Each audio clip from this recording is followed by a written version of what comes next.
నమస్తే TV 20 news కి స్వాగతం. బులెటిన్ల ముందుగా హెడ్లైన్స్.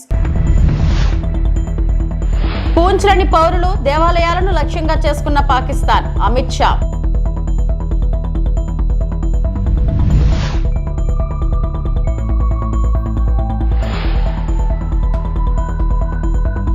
పోలీసులను అడ్డుపెట్టుకుని రాజకీయాలు చేసేది వైఎస్ఆర్సీపీ వాళ్లు. పులివెందుల నియోజకవర్గం టీడీపీ ఇన్ఛార్జ్ బీటెక్ రవి.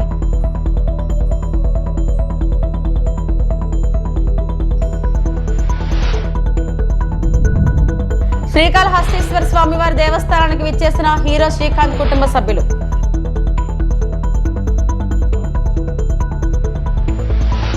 బీహార్లోని కర్కట్లో జరిగిన సభలో ప్రధాని మోడీ ప్రసంగిస్తూ ఎన్డీఏ ప్రభుత్వ హయాంలో సామాజిక న్యాయం యొక్క నూతన యుగాన్ని జరుపుకున్నారు. లక్షలాది కొత్త ఇళ్లు, అందరికీ బ్యాంక్ ఖాతాలు, వృద్ధులకు ఉచిత ఆరోగ్య సంరక్షణ మరియు అర్హులైన ప్రతి పౌరుడికి సమ్మిళిత వృద్ధి మరియు ప్రత్యక్ష ప్రయోజనాలను నిర్ధారించే డాక్టర్ భీమ్రావ్ అంబేద్కర్ సమగ్ర సేవ అభియాన్ వంటి పరివర్తనాత్మక విజయాలను ఆయన హైలైట్ చేశారు.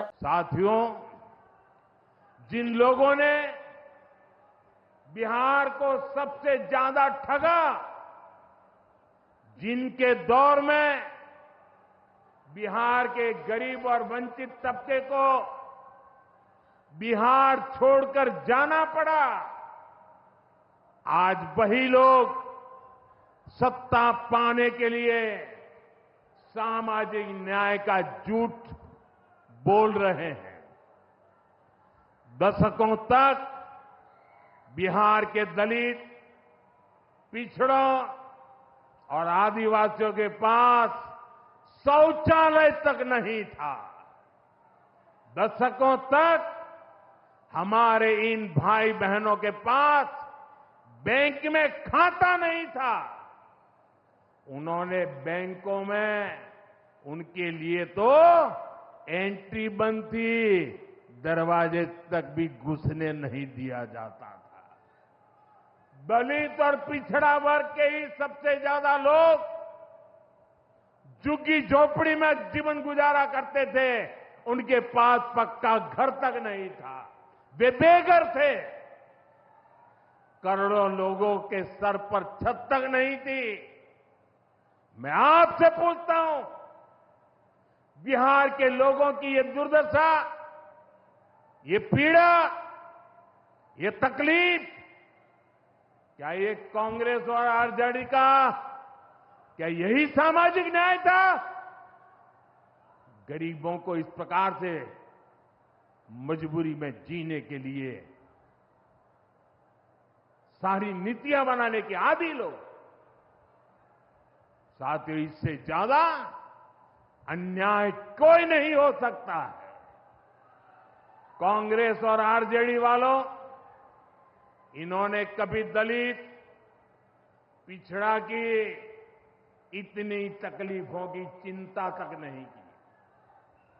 ये लोग विदेशियों को बिहार की गरीबी दिखाने के लिए घुमाने लाते हैं। अब जब दलित, वंचित और पिछड़ा समाज ने कांग्रेस को उसके पापों की वजह से छोड़ दिया है, तो इन्हें अपना अस्तित्व बचाने के लिए सामाजिक न्याय की बातें याद आ रही है। भाइयों बहनों, పూంచ్, జమ్మూ మరియు కాశ్మీర్ ఆపరేషన్ సింధూర్లో సందర్భంగా పాకిస్తాన్ అమానుష వ్యూహాన్ని కేంద్ర హోంమంత్రి అమిత్ షా బయటపెట్టారు. సరిహద్దు కాల్పుల సమయంలో పౌరుల ఇళ్లు మరియు మతపరమైన ప్రదేశాలను ఉద్దేశపూర్వకంగా లక్ష్యంగా చేసుకున్నారని వెల్లడించారు. పాకిస్తాన్ సరిహద్దులపై కాల్పులు జరపడమే కాదు, వారు పౌర ప్రాంతాలు మరియు మతపరమైన ప్రదేశాలను లక్ష్యంగా చేసుకున్నారని పూంచ్లోని బాధిత కుటుంబాలను ఉద్దేశించి షా అన్నారు. తీవ్ర భావోద్వేగంతో పాకిస్తాన్ యొక్క అకారణ కాల్పుల కారణంగా నష్టపోయిన మరియు గాయపడిన కుటుంబాలకు షా నియామక లేఖలను అందజేశారు. భారత్ में जम्मू कश्मीर में रिहायशी इलाकों में गोलीबारी, और इसका सबसे बड़ा नुकसान हमारे पूंछ को हुआ। पूंछ में शायद आजादी के बाद पहली बार गोलीबारी हुई, मगर पूंछ के साथ साथ सभी जगह पे रिहायशी इलाकों पर, गुरुद्वारों पर, मंदिरों पर, मदरसों पर गोलीबारी करने का काम पाकिस्तान ने किया और आज पूरी दुनिया पाकिस्तान के हमले की घोर निंदा करती है। और जब पाकिस्तान ने हमारे रिहायशी इलाकों पर, नागरिकों पर, निहत्थे नागरिकों पर हमला किया, तब भारतीय सेना ने इसका भी सटीक जवाब दिया और उनके 9 हवाई अड्डों को, उनकी मारक क्षमता को क्षतिग्रस्त कर एक मजबूत जवाब दिया, जिसके कारण రాజోలు అంబేద్కర్ కోనసీమ జిల్లా సకినేటిపల్లి మండలం అంతర్వేదికలో సద్దుమణిగిన వివాదం. Razole MLA Devavar Prasad, RDO Kothamadhavi, DSP Sunkara Muralimohan సమక్షంలో ఇరు వర్గాలను కూర్చోబెట్టి వివాదాన్ని పరిష్కరించారు.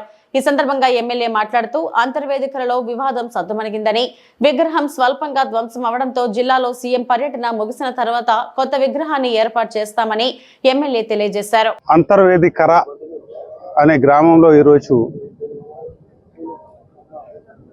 ఒక విగ్రహ విషయంలో కాస్త ఉద్రిక్తత చోటు చేసుకున్న సందర్భం ఈరోజు మన ముందుకు వచ్చింది. 2 సామాజిక వర్గాల మధ్య చిన్న పట్టింపు, దానివల్ల కాస్త గ్రామంలో ఉద్రిక్తత. ఈ విషయాన్ని ఈరోజు సామరస్యంగా చర్చించుకోవటం జరిగింది. ఇరు వర్గాలని కూర్చోబెట్టి ఈ విషయంలో చర్చించాం. ఇద్దరు కూడా ఒక ఏకాభిప్రాయానికి రావటం జరిగింది, ఒక ఒప్పందానికి రావటం జరిగింది. పెట్టిన విగ్రహం కొంచెం చెయ్యి విరగటం అలాంటి పరిస్థితి ఒకటి.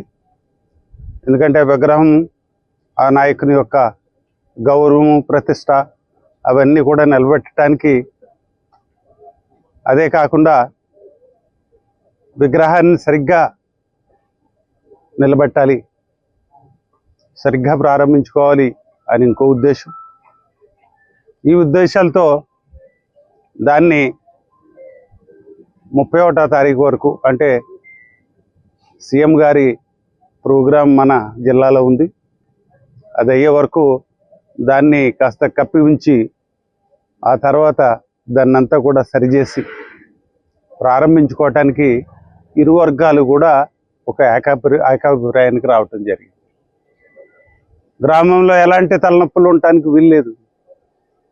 ఎందుకంటే ప్రతిరోజు 2 సామాజిక వర్గాలు ఒకరినొకరు కలుసుకొని పలకరించుకునే పరిస్థితి ఉంటుంది ఇక్కడ.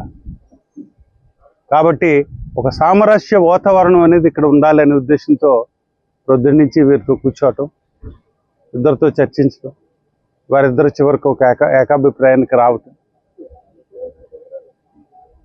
ఇది ఈరోజు విగ్రహం విషయంలో తలెత్తిన వివాదం. అది శాంతియుతంగా పరిష్కారం జరిగిందని చెప్పి అందరికీ కూడా నేను తెలియజేస్తా ఉన్నాను. నమస్కారం. పులివెందుల నియోజకవర్గం టీడీపీ ఇన్ఛార్జ్ బీటెక్ రవి మాట్లాడుతూ, పులివెందుల రింగ్ రోడ్ చుట్టూ వైఎస్ఆర్ విగ్రహాలు అమర్చారని, ఎక్కడ కూడా వైఎస్ఆర్ విగ్రహానికి తగిలే విధంగా మా తోరణాలు కట్టలేదని అన్నారు. నిజమైన వైఎస్ఆర్ అభిమానులు ఒక్కసారి ఆలోచించాలన్నారు. వైఎస్ విజయమ్మపై కేసు నమోదు చేయించిన వారెవరూ ఆలోచించాలన్నారు. న్యాయబద్ధంగా షర్మిలకు రావాల్సిన ఆస్తిని కూడా చేసింది ఎవరు అని అన్నారు. రాజశేఖర రెడ్డి రాముడైతే లక్ష్మణుడిలాగా పనిచేసిన వ్యక్తి వైఎస్ వివేకానంద రెడ్డి అని, వైఎస్ వివేకానంద రెడ్డిని హత్య చేసిన కేసులో అభియోగాలు ఎవరు ఎదుర్కొంటున్నారని ప్రశ్నించారు. పర్యాటక కేంద్రమైన గండికొండలో శ్రీకృష్ణదేవరాయ విగ్రహాన్ని ఏర్పాటు చేస్తున్నామని పోలీసులను అడ్డం పెట్టుకుని రాజకీయాలు చేసింది వైసీపీ నాయకులే అని, అవినాష్ రెడ్డి తల్లిని సైతం అడ్డు పెట్టుకుని సిబిఐకి దొరకకుండా తప్పించుకుంది నువ్వు కాదా అవినాష్ రెడ్డి అని అన్నారు. మీ అందరికీ తెలుసు, 27, 29 ఈ దాంట్లో మన కడప జిల్లాలో మహానాడు అత్యంత వైభవంగా జరిగింది. ఆ ప్రోగ్రాం కూడా విజయవంతమైంది. అందులో భాగంగా మేమేదో రాజశేఖర రెడ్డి గారి విగ్రహాలకు ఏదో కట్టామని రాద్ధాంతం చేసి మేము మిమ్మల్ని ముందే ఇక్కడికి రమ్మన్నాం. రాజశేఖర రెడ్డికి ఎక్కడైనా టచ్ అయినాయా జెండా కానీ మాది కానీ మీరే చూడండి. మేము ఒక పద్ధతి ప్రకారం పోనీ మేము వేరే చోట డెకరేషన్ చేసుకునే దానికి మాకు ఎక్కడన్నా ప్లేస్ ఉందా? లేదు. అలాంటప్పుడు దీన్ని బూత్ చూపించి పోలీసులను అడ్డం పెట్టుకొని, సరే పోలీసులు అడ్డం పెట్టుకొని చేయాలంటే సంవత్సరం అయింది.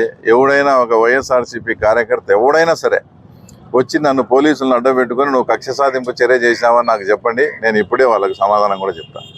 వాళ్ళంతకు వాళ్ళు ఇప్పుడు ఒకవేళ జరిగింది, ఈడ చుట్టూ కట్టినప్పుడు మీరు మున్సిపాలిటీ వాళ్ళకి కంప్లైంట్ చేసినారు, ఆర్డీఓ కంప్లైంట్ చేసినారు. ఏదంటే మున్సిపాలిటీకి సంబంధించిన సిబ్బంది వచ్చి ఇవి తొలగిస్తారు, లేదా ఆర్డీఓ గారికి సంబంధించిన సిబ్బంది లేదా పోలీసులు వచ్చి వీటిని తొలగించడం ధర్మం. మేము ఒక పక్క మహానాడు జరుగుతూ ఉంటే మీరంతా దౌర్జన్యంగా వచ్చి జెండాలు పీకి కాళ్ళతో తొక్కి చేయడం అనేది, ఇంత చేసిన తర్వాత పోలీస్ యాక్షన్ తీసుకోరా? పోలీస్ యాక్షన్ తీసుకుంటే తర్వాత మళ్ళీ పోలీసులను అడ్డబెట్టుకొని దద్దమ్మ రాజకీయాలని ఆయన మాట్లాడుతున్నాడు. సిగ్గులేని లఫ్ట్ రాజకీయాలు చేసింది మీరు. కడప నుంచి నేను వస్తా అంటే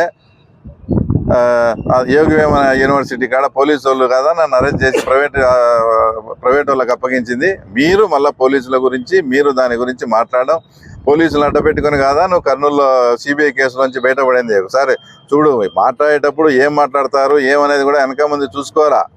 అదే పోలీసులు, ఆంధ్ర పోలీసులు లేకపోతే సిబిఐ వాళ్ళు నిన్నెప్పుడు అరెస్ట్ చేసిండ్రు. ఎవడు కూడా కన్న తల్లిని కూడా రాజకీయాల్లోకి నీ స్వలాభం కోసం ఆ తర్వాత దీంట్లోకి ఈడ్చరు, లాగరు. అలాంటిది మీ తల్లిగారు అంటే మాకు అందరికీ కూడా గౌరవం. ఆయన ఎప్పుడు బైబిల్ పెట్టుకొని వేరే విషయాలు కూడా, అలాంటి ఆయనను కూడా లేని జబ్బును సృష్టించి హాస్పిటల్లో పెట్టి ఆంధ్ర పోలీసులను అడ్డపెట్టుకొని తప్పించుకుంది నువ్వు మళ్ళీ పోలీసుల గురించి మాట్లాడడం, ఇంకా దీనికి ఏమనాలో కూడా నాకు అర్థం కావడం లేదు. కూటమి ప్రభుత్వం అధికారంలోకి వచ్చి సంవత్సరం అవుతున్న ఇచ్చిన హామీలను గాలికి వదిలేశారు. రాష్ట్రంలో దళితులు, మైనారిటీలు, అణగారిన వర్గాల మీద దాడులు జరగడం చాలా హేయమైన చర్య. కూటమి ప్రభుత్వం వచ్చాక ఎస్సీఆర్బీ వివరాల ప్రకారం దేశంలో దళితులపై జరుగుతున్న దాష్టికాలు ఏపీలోనే అధికంగా జరుగుతున్నాయి. ఏకంగా ఈ దేశానికి రాజ్యాంగాన్ని ప్రసాదించిన డాక్టర్ బిఆర్ అంబేద్కర్ విగ్రహాన్ని పలుగులతో పొడిపించిన దుర్మార్గమైన ప్రభుత్వం నేడు ఏపీలో ఉంది. అణగారిన వర్గాల మీద జరుగుతున్న దాడులను అరికట్టడంలో కూటమి ప్రభుత్వం పూర్తిగా వైఫల్యం చెందింది అని తలే రాజేష్ రాజాం వైఎస్ఆర్సీపీ ఇన్ఛార్జ్ పేర్కొన్నారు. కూటమి ప్రభుత్వం అధికారంలోకి వచ్చి సంవత్సరం కావస్తుంది. అయితే ఈ సంవత్సరంలో వాళ్ళు ఇచ్చిన హామీలని అయితే గాలికి వదిలేశారనే సంగతి అందరికీ తెలిసిందే. దీన్ని పక్కన పెడితే రాష్ట్రంలో దళితుల మీద, మైనార్టీల మీద, అణగారిన వర్గాల మీద దాడులు జరగడం అనేది చాలా హేయమైన చర్యగా నేను అభివర్ణిస్తున్నాను. ఈ సంవత్సర కాలంలో ఎన్సీఆర్బీ అనే సంస్థ ఇచ్చిన నివేదికను గమనిస్తే మన దేశంలోనే అత్యధికంగా దళితుల మీద దాడి జరిగింది మన ఆంధ్రప్రదేశ్ అనే ఆ నివేదిక చెప్తుంది. మొన్నటికి మొన్న అనంతపురం జిల్లా ఉరవకొండలో చూస్తే దళితుల మీద జరిగిన దాడి అయితేనేమి, కర్నూలు జిల్లా ఆదోనిలో ఒక మహిళను ట్రాక్టర్తో తొక్కిచ్చే సంఘటన అయితేనేమి, పల్నాడులో ఒక దళిత స్త్రీకి జరిగిన అన్యాయానికి ఆమె ఆత్మహత్య ప్రయత్నం చేయడం అయితేనేమి, మదనపల్లిలో నగిరిలో దళితుల మీద జరిగిన జారి అయితేనేమి, ఇవే కాకుండా మాజీ ఎంపీ నందిగామ సురేష్ గారు ఒక ప్రభుత్వ ప్రతినిధి, ఆయన ఒక ఎంపీగా మన రాష్ట్రానికి అందించిన సేవలను కూడా గుర్తుంచుకోకుండా అక్రమ కేసులు పెట్టి ఆయన్ని అరెస్ట్ చేసిన విధానం కానీ, ఇవే కాదు ఒక ఐపీఎస్ ఆఫీసర్, ఐఏఎస్ ఐపీఎస్ అంటే ఒక గౌరవపదమైన ఒక పోస్టింగ్, అలాంటిది ఒక ఐపీఎస్ ఆఫీసర్లు సంజయ్ గారు అయితేనేమి, సునీల్ గారు అయితేనేమి వాళ్ళని సస్పెండ్ చేసి రోడ్డు మీద నిలబెట్టిన సంఘటనలు. అంతెందుకు, ఇవేవీ కాకుండా పిఠాపురంలో పవన్ కళ్యాణ్ గారు డిప్యూటీ సీఎం గారు ప్రాతినిధ్యం వహిస్తున్న నియోజకవర్గంలో ఈ రోజుల్లో కూడా దళితుల్ని సాంఘికంగా బహిష్కరించడం అంటే చాలా బాధాకరమైన విషయం. నిన్నటికి నిన్న తెనాల్లో కూడాను ఒక దళిత విద్యార్థిని, అలానే ఒక మైనార్టీ విద్యార్థుల్ని, అణగారిన వర్గాల వాళ్ళని రోడ్డు మీద 3rd డిగ్రీ ప్రయోగించడం దేనికి? ఈ సంస్కృతి మీరు ఏం చెప్పదలుచుకుంటున్నారు అనేది నాకు అర్థం కాలేదు. అయితే ఇలా చూసుకుంటూ ఉంటుంటే అసలు దళితులకి, అణగారిన వర్గాలకి మన రాష్ట్రంలో సెక్యూరిటీ లేదా అని నాకు అడగాలనిపిస్తుంది. ఎందుకంటే ఈరోజు ఇన్ని జిల్లాల్లో ఇంత జరుగుతున్నా సరే ఎవ్వరూ దీని మీద స్పందించట్లేదు. అది ముఖ్యంగా బాధాకరంగా ఉంది. అయితే వీటిని దృష్టిలో పెట్టుకొని ఒక్కసారి రాజ్యాంగం, అంబేద్కర్ గారు చెప్పిన రాజ్యాంగం ప్రకారం కూటమి నేతలు అట్లీస్ట్ అణగారిన వర్గాల వారిని, వాళ్ళ మనోభావాల్ని, వాళ్ళ గౌరవానికి ఎటువంటి భంగం కలిగించకుండా ఈరోజు వాళ్ళని కూడా కలుపుకొని మీరు పరిపాలన సాగించాల్సిన ఆవశ్యకత ఎంతైనా ఉంది. ఈ విషయంలో మీరు విఫలం అవుతున్నారు. దీన్ని ఒకసారి మీరందరూ గుర్తించి రాష్ట్రంలో ఎక్కడెక్కడ అన్యాయం జరుగుతున్నదో బలవంతుల పక్క కాకుండా బలహీనుల పక్కన కూడా నిలబడి వారికి న్యాయం చేకూరుస్తారని ఈ సందర్భంగా తెలియచేసుకుంటూ సెలవు తీసుకుంటాను. గోబెల్స్ కూడా సిగ్గుపడేలా చంద్రబాబు అబద్ధపు మాటలు. నేను గొప్ప నాయకుడిని అని చెప్పుకునే నువ్వు ప్రత్యేక ఆంధ్రప్రదేశ్ రాష్ట్రానికి మొదటి 5 ఏళ్లలో ముఖ్యమంత్రిగా ఉన్నా తలసరి ఆదాయాన్ని ఎందుకు అభివృద్ధి చేయలేకపోయినావు? తెలంగాణ, హైదరాబాద్ పై చంద్రబాబు చేసిన వ్యాఖ్యలను తీవ్రంగా ఖండించిన మాజీ మంత్రి ఎమ్మెల్యే జగదీష్ రెడ్డి. ఈ మధ్యన మళ్ళీ చంద్రబాబు నాయుడు గారి మాటలు వింటుంటే కొన్ని సందర్భాల్లో నవ్వొస్తుంది, కొన్ని సందర్భాల్లో ఆశ్చర్యం వేస్తుంది. ఎందుకులే ఎందుకు వదిలేద్దాంలేమని చెప్పి అనుకుంటే కూడా కొన్ని సందర్భాల్లో ఎందుకో తప్పకుండా మాట్లాడాల్సిన అవసరం ఉందని అనిపిస్తా ఉంది. చంద్రబాబు నాయుడు వాస్తవానికి ఏది ఊరికనే మాట్లాడాడు, దాని వెనకాల ఏదో ఉంటుంది. తెలంగాణకు సంబంధించి, హైదరాబాద్ అభివృద్ధికి సంబంధించి చంద్రబాబు మాట్లాడే మాటలు చాలా హాస్యాస్పదంగా ఉంటాయి. కానీ దాంట్లో ఏదో మోసపూరితమైన విషయాలు కూడా ఉంటాయి. ఎందుకంటే ఆయన నిన్న మొన్న మాట్లాడింది, మహానాడులో మాట్లాడింది, అసలు తెలంగాణకి ఏమాత్రం సంబంధం లేని కార్యక్రమం అక్కడ. కానీ అక్కడ మళ్ళీ నిన్న మాట్లాడుతూ ఇవాళ భారతదేశంలో తెలంగాణ తలసరి ఆదాయం నెంబర్ 1 ఉంది, కానీ దానికి కారణం నేనే అని మాట్లాడడం. పదే పదే హైదరాబాద్ నేనే అభివృద్ధి చేసిన. సరే, ఇవి చెత్త మాటలు లేని కొట్టేద్దామని అనిపిస్తుంది. కానీ ఒక అబద్ధాన్ని 100 సార్లు చెప్తే నిజమని నమ్ముతారు అని ఏదైతే మనం గోబెల్స్ సిద్ధాంతం గురించి మాట్లాడుకుంటున్నామో, గోబెల్స్ కూడా సిగ్గుపడే పద్ధతిలో ఉంటాయి చంద్రబాబు నాయుడు గారి పనులు, మాటలు. వాస్తవానికి చంద్రబాబు నాయుడు గారు సమైక్య ఆంధ్రప్రదేశ్లో పరిపాలన చేసిండ్రు. వారు మొత్తం కలిపి చేసింది 9 సంవత్సరాలు. 2004తోనే చంద్రబాబు నాయుడు గారి చరిత్ర ముగిసిపోయింది. సరే, వారంటే సీనియర్ నాయకుడిగా గౌరవం ఉంటుంది, అది వేరే విషయం.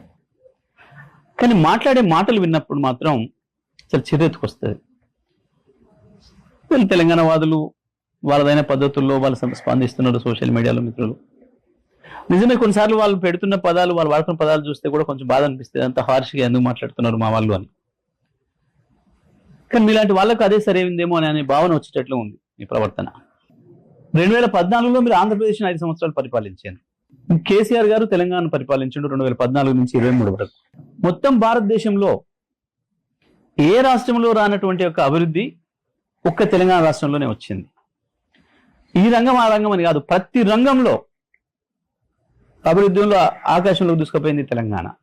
5 సంవత్సరాలు మీరు అక్కడ పనిచేసిండ్రు ఆంధ్రప్రదేశ్, ప్రత్యేక ఆంధ్రప్రదేశ్ ముఖ్యమంత్రిగా. అక్కడ పెరగలే ఆ పద్ధతుల్లో తలసరి ఆదాయం.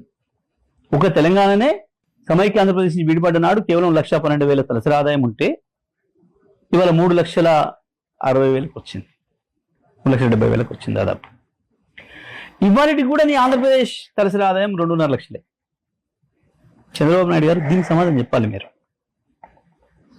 నిజంగా మీ పరిపాలన అంత గొప్పదే అయితే ఎందుకు మీరు ప్రత్యేకంగా పరిపాలించిన ఆంధ్రప్రదేశ్లో తలసరి ఆదాయాన్ని అభివృద్ధి చేయలేకపోయారు? ఆంధ్రప్రదేశ్ మీద మీకు ప్రేమ లేదు కన్నా ఎందుకు లేదు? 4 రోజులు ఉండి వాడుకొని పారేసే రాష్ట్రం కదా, మళ్ళీ ఎట్లాగా హైదరాబాద్లోనే వచ్చి డెవలప్ అయ్యి హైదరాబాద్లో కదా ఉండేది అన్న భావనతో శ్రీకాళహస్తీశ్వర స్వామివారి దేవస్థానానికి హీరో శ్రీకాంత్ కుటుంబ సభ్యులు విచ్చేశారు. ప్రముఖ పుణ్యక్షేత్రమైన శ్రీకాళహస్తీశ్వర స్వామివారి దేవస్థానానికి ప్రముఖ సినీ నటులు హీరో శ్రీకాంత్ కుటుంబ సభ్యులు విచ్చేశారు. వీరు ముందుగా స్వామివారి 3వ ద్వారం ఎదురుగా ఉన్న శ్రీ రాఘవేంద్ర మఠంలో హోమం కార్యక్రమం నిర్వహించారు.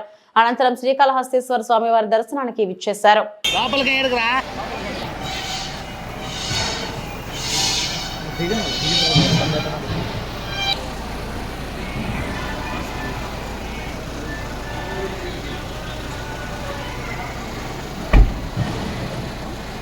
ప్రభు దూరంగా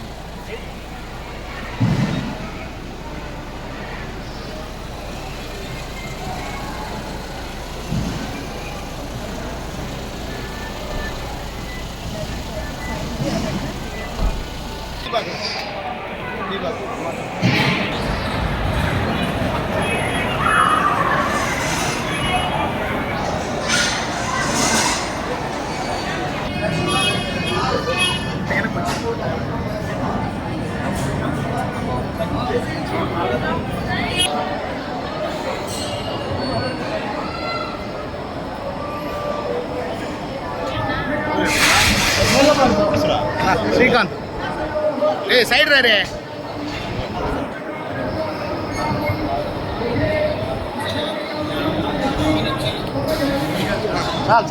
చాలు చాలు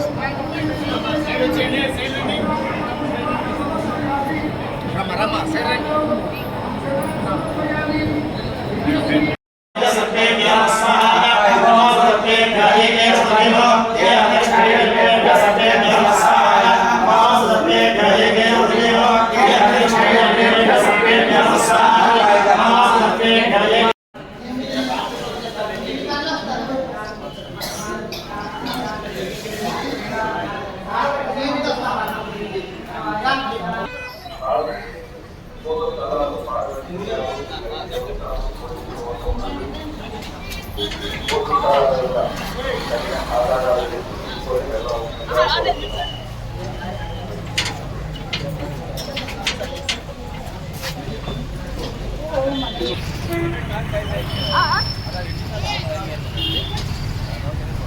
బోర్బండలో కాంగ్రెస్ నాయకుల వేధింపులకు బీఆర్ఎస్ మైనారిటీ సెల్ అధ్యక్షుడు సర్దార్ ఆత్మహత్య చేసుకోవడం బాధాకరం.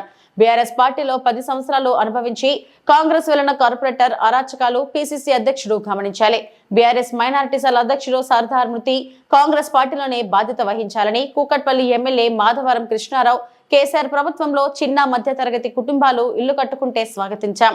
సోమవారం ప్రజావాణిలో కాంగ్రెస్ పార్టీ నాయకులు బిల్డింగ్లపై ఫిర్యాదులు చేయడం, నిర్మాణదారులు వద్ద డబ్బులు దండుకోవడం, కాంగ్రెస్ పార్టీ చేస్తున్న అభివృద్ధి, సేల్లింగంపల్లిలోని అయ్యప్ప సొసైటీలో ఎలాంటి పర్మిషన్లు లేకుండా బిల్డింగ్ నిర్మిస్తుంటే ఎందుకు కూల్చివేతలు చేపట్టలేదో చెప్పాలని అన్నారు. బోడబండలో జరిగినటువంటి ఒక మైనార్టీ టీఆర్ఎస్ పార్టీ మైనార్టీ అధ్యక్షులు నిరుపేద బిడ్డ 50 గజాలలో ఇల్లు కట్టుకుంటా ఉంటే కాంగ్రెస్ సంబంధించినటువంటి వారు, విచిత్రం ఏంటంటే పాత కాంగ్రెస్ సంబంధించినటువంటి వాళ్ళు ఎవరు కూడా ఈ రకంగా చేయట్లేదు. టీఆర్ఎస్ పార్టీలో ఉండి 10 ఏళ్ళు ఎంజాయ్ చేసి మళ్ళీ పోయి కాంగ్రెస్ పార్టీలో జాయిన్ అయ్యి ఎన్నో రకాలుగా ఇబ్బంది పెడుతున్నటువంటి వాళ్ళని చూసి కాంగ్రెస్ గవర్నమెంట్ ఆలోచన చేయాలి. ముఖ్యమంత్రి గారు కానీ పిసిసి అధ్యక్షుడు కానీ దీని మీద ఆలోచన చేయాలి. మీ కార్యకర్తలు చేస్తున్నటువంటి దుర్మార్గం వల్ల, నిన్న మీ కార్పొరేటర్ చేసినటువంటి దుర్మార్గం వల్ల నిన్న సర్దార్ అంటే నిండు ప్రాణం ఉన్న 30-40 సంవత్సరాల పిల్లగాడు, 2 ఆడపిల్లలు ఉన్నారు, దుంకి చనిపోయాడంటే ఏ రకంగా హైదరాబాద్ నగరంలో ఈ వస్తువులకు పాల్పడుతున్నటువంటిది కూడా ఒకసారి ఆలోచన చేయాలి. గతంలో మేము కేసీఆర్ ప్రభుత్వంలో 10 ఏళ్లలో ఎక్కడ కూడా ఎవరిని కూడా ఇబ్బంది పెట్టకుండా, చిన్నవాళ్ళ తెరువు పోకుండా 72 గజాల జాగా ఎవరైనా కట్టుకుంటే కూడా వాళ్ళకు రూపాయి పర్మిషన్లా ఇప్పించి వాళ్ళకి కట్టే విషయంగా ఆలోచన చేశాం. కానీ ఇప్పుడు గల్లీకి ఒక లీడర్, ఎక్కడ చూసినా ప్రజావాణిని పెట్టి సుమారం పెడతారు. అది ప్రజావాణి కాదు, నేను చాలాసార్లు చెప్పాను, అది ప్రజలకు సంబంధించినటువంటి వాణి కాదు, అది కాంగ్రెస్ పార్టీ కార్యకర్తల పంచుకోనికి ప్రజావాణి పెట్టారు. ఏదైతే ఈ రోజున ఆఫీసర్స్ కూడా మా కుక్కట్పల్లి కాన్స్టిట్యున్సీలో కానీ హైదరాబాద్ నగరంలో కానీ ఆఫీసర్స్ ఎక్కడ కూడా దీని మీద చర్యలు తీసుకోకుండా కాకుండా ఆఫీసర్ల పాత్ర వాళ్ళే పంపించి ఫలానా నాయకుని కలవండి, కలిస్తేనే మేము ఇల్లు ఆపుతాము లేకపోతే ఆపమనే విధంగా ఈరోజు చేస్తూ ఉన్నారు. 18 నెలలైంది ఇప్పటికీ కాంగ్రెస్ పార్టీ పరిపాలన వచ్చి హైదరాబాద్ నగరానికి కనీసం ఒక పైసా పని చేయకుండా ప్రజలను వేధించి హైదరాబాద్ నగరంలో ఉన్నటువంటి సేలింగంపల్లిలో ఉన్నటువంటి అయ్యప్ప సొసైటీ 6, 7, 8 ఫ్లోర్ వద్ద 0 పర్మిషన్. దాన్ని ముట్టుకున్న దానికి భయపడతారు ఆఫీసర్లు.